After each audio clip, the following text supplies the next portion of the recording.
Halo guys, selamat datang di channel kami Bima Movie, channel yang membahas berbagai macam alur cerita film seru dan menantang cuma ada di sini.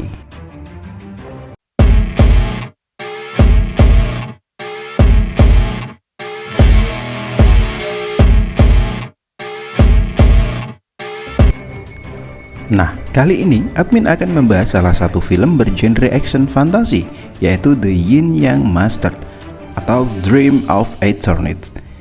Film ini bercerita tentang pertarungan 4 master dengan siluman ular jahat yang terkurung selama berabad-abad.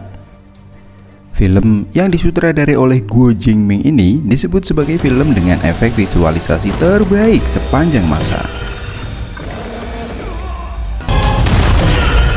Awal film dibuka dengan anak kecil bernama Qingming yang sedang belajar mantra pelindung dari gurunya bernama Zhongxing. Qingming harus mempelajari mantra pelindung tersebut hingga ia beranjak dewasa. Namun, Qingming masih saja belum menguasai mantra pelindung tersebut. Qingming bertanya pada gurunya, bisakah dia belajar mantra pelindung tersebut karena Qingming lebih menguasai mantra teleportasi. Qingming juga berkata bahwa mantra teleportasi ampuh digunakan untuk melawan musuh. Namun, guru bersikeras menyuruh Qingming untuk mempelajari mantra pelindung karena jurus terkuat yang harus dimiliki Master Xinjiang adalah jurus bertahan. Selain itu, Qingming juga harus bersiap untuk melawan ular bencana yang akan segera bangkit. Ular bencana merupakan siluman ular raksasa yang hidup sudah berabad-abad. Ular tersebut hidup abadi karena memakan hasrat dan keinginan manusia. Ular tersebut tersenggel di dalam dinding es yang terletak tak jauh dari mereka. Tiba-tiba terdengar gemuruh dari segel ular tersebut. Zhongxing tampak cemas dan langsung memindahkan Qingming ke tempat yang lebih aman dengan jurus teleportasi. Kemudian, Zhongxing mengeluarkan mantra dan memanggil 3 roh penjaganya untuk melawan ular bencana yang akan muncul. Ketiga roh penjaga tersebut langsung memasang segel untuk menghalangi jalan keluar ular bencana. Namun, dengan mudahnya ular bencana yang sangat kuat itu menembus segel penghalang. Di saat yang bersamaan, datanglah beberapa murid Zhongxing untuk membantu, termasuk Qingming, murid yang paling berbakat.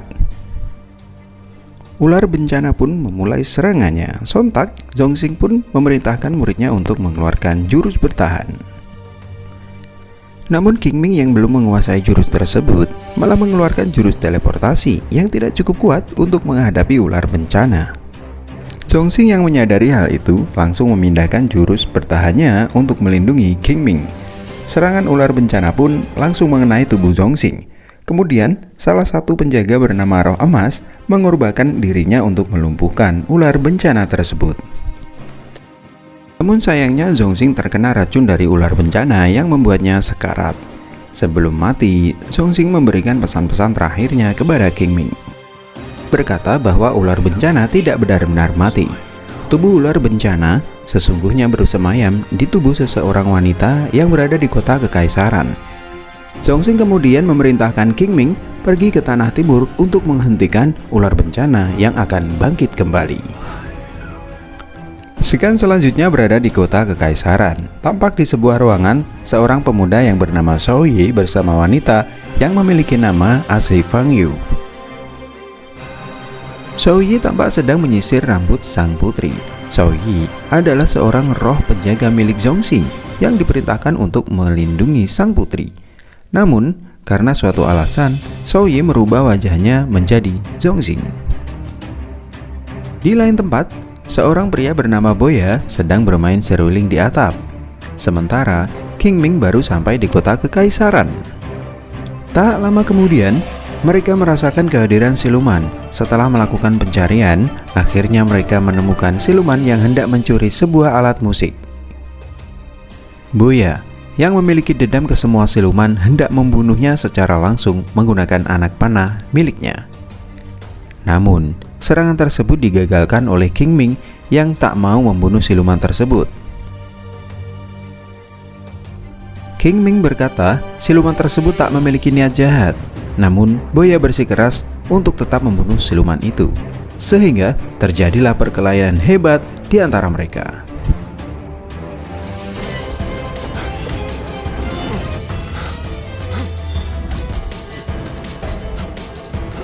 Akhirnya King Ming mengalah dengan pergi meninggalkan Boya menggunakan jurus teleportasinya. Di tengah jalan, King Ming bertemu dengan siluman yang telah ia selamatkan. Siluman tersebut ingin membalas budi dengan siap menjadi roh penjaga bagi King Ming. Sekian selanjutnya, terlihat Boya sampai di istana kekaisaran. Ia disambut dan bertemu dengan King Ming dan Long Yi. Mereka bertiga merupakan perwakilan master dari 4 klan yang akan menghentikan ular bencana. Sementara master yang satunya belum diperlihatkan. Lalu muncullah Xiaoye yang menyapa para master.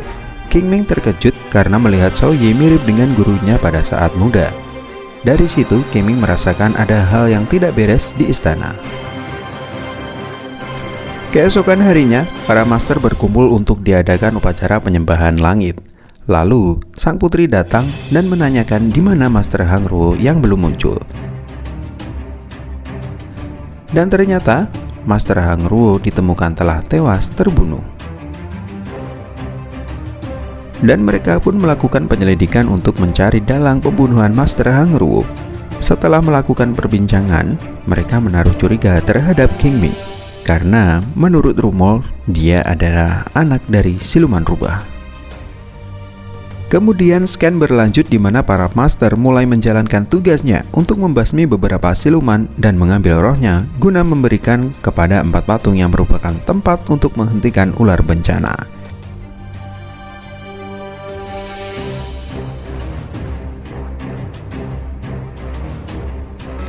Mereka gencar melakukan pemburuan siluman, kecuali King Ming. King Ming terlihat bersantai dengan para roh penjaga miliknya.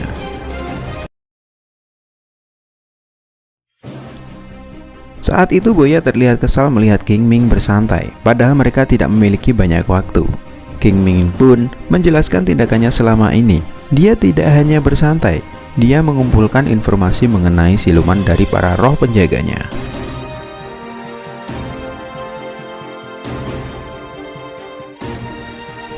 Tak lama kemudian, King Ming merasa hal aneh terjadi di ruangan sang putri. Mereka berlari menuju ruangan putri dan melihat sang putri sudah tidak sadarkan diri. King Ming dibantu Boya untuk mengeluarkan siluman yang merasuki tubuh putri. Setelah siluman dikeluarkan, King Ming mengatakan bahwa itulah siluman yang selama ini dia cari. Siluman itu bukanlah siluman biasa. Siluman itu memakan hasrat luar biasa dari sang putri. King Ming pun memasukkan roh ke dalam patung naga Nilakandi.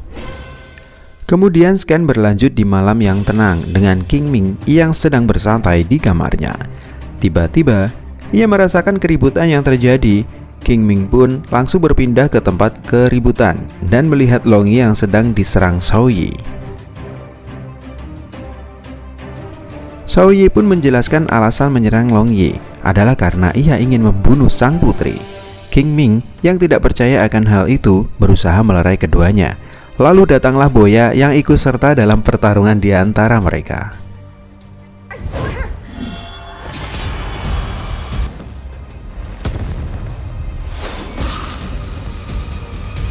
Ketika Long Yi lengah, tiba-tiba muncul siluman rambut yang menarik leher Long Yi. King Ming menangkap tubuh Long Yi yang hampir sekarat dan menanyakan siapa pelakunya. Dengan suara rintihan, Long Yi mengatakan bahwa sang ratu adalah putri. Setelah itu, Long Yi pun tewas. Malam itu mereka pun kembali ke ruangan masing-masing. Di ruangannya, sang putri tiba-tiba menodongkan pedang ke tubuh Xiaoye dan menanyakan apa maksud tindakannya membunuh Long Yi. Ternyata, Xiaoye lah yang mengendalikan siluman rambut.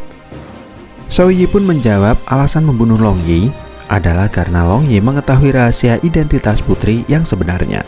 Dan ternyata selama ini putri adalah ratu, dan ratu selama ini hanyalah boneka kertas yang dikendalikan Xiaoye. Alasan ratu mengubah identitas menjadi putri adalah karena dia hidup abadi dan tidak bisa menua.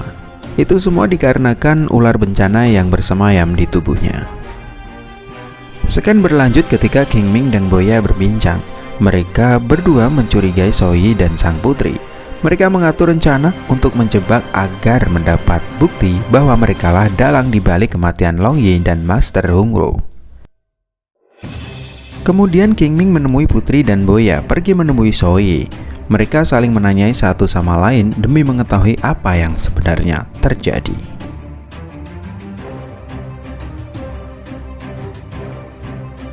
Qingming menanyai Putri Fangyu beberapa pertanyaan. Ketika akan menjawab, tiba-tiba siluman rambut datang dan membuat Putri Fangyu tak sadarkan diri. Namun ia tidak mati karena hidupnya abadi akibat ular bencana yang ada pada dirinya. Qingming kemudian mengejar siluman rambut. Siluman rambut berkata puas telah menyelesaikan dendam semasa hidupnya, namun tiba-tiba dia lenyap.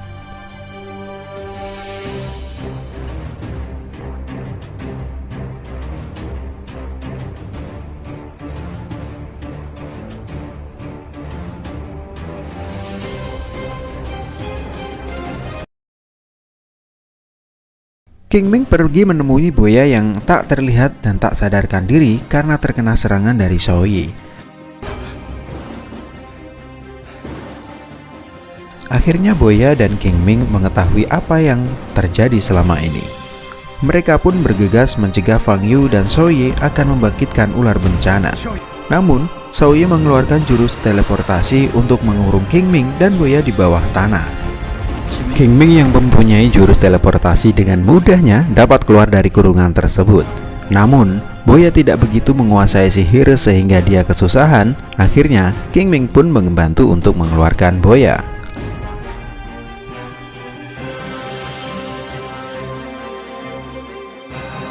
Di saat yang sama, Fangyu melahirkan seekor ular.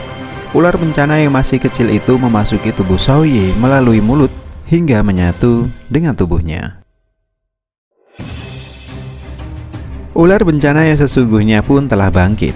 Qingming dan buaya terlambat mengetahui hal itu. Ular bencana yang semakin membesar itu pun pergi dan mencoba untuk keluar dari wilayah kekaisaran. Keempat patung penyegel ular bencana pun aktif untuk membuat gurungan dan untuk menutup jalan keluar ular bencana tersebut. Namun salah satu patung tidak aktif, yaitu patung burung vermilion yang merupakan tanggung jawab dari Xiaoyi. Ia sengaja tak memasukkan roh ke dalam patung tersebut agar ular bencana bisa kabur. Saat mengendarai ular bencana, Fangyu merasa bersalah karena membuat kekacauan di kekaisaran. Fangyu pun mencoba mengakhiri hidupnya dengan melompat bersama Xiaoyi. Namun, sia-sia karena ular bencana yang dikendalikan Xiaoyi menangkap mereka dengan mulutnya.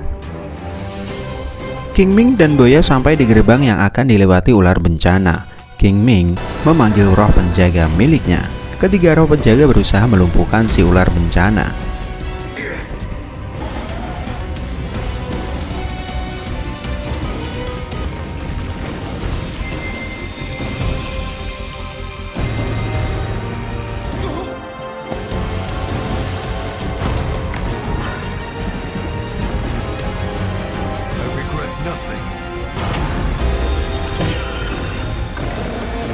Di saat bersamaan, buaya mengatakan dia akan membangkitkan patung burung vermilion yang merupakan patung terakhir untuk membuat segel sepenuhnya menggunakan rohnya sendiri.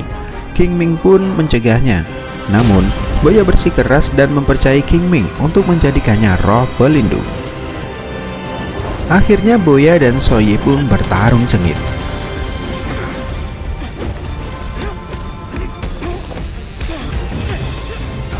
Saat bersamaan, Qingming pergi menemui Fangyu di dimensi lain untuk mempertemukannya dengan gurunya, yaitu Zhongxing ke masa lalu.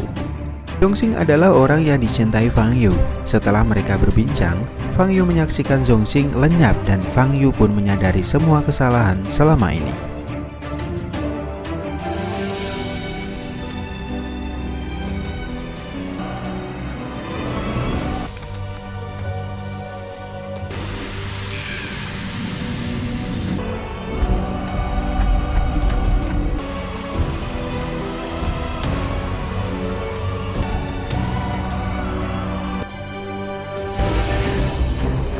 Mereka berdua kembali untuk menghentikan ular bencana. Di saat bersamaan, buaya menyerang Xiaoyi dengan pedang, namun Xiaoyi dapat bertahan. Pertahanan Xiaoyi lengah ketika Fangyu melukai dirinya sendiri dengan pedang. Alhasil, Xiaoyi pun terkena serangan pedang dari buaya. Sebelum ular bencana musnah, ular tersebut mengeluarkan serangan terakhirnya yang hampir mengenai King Ming.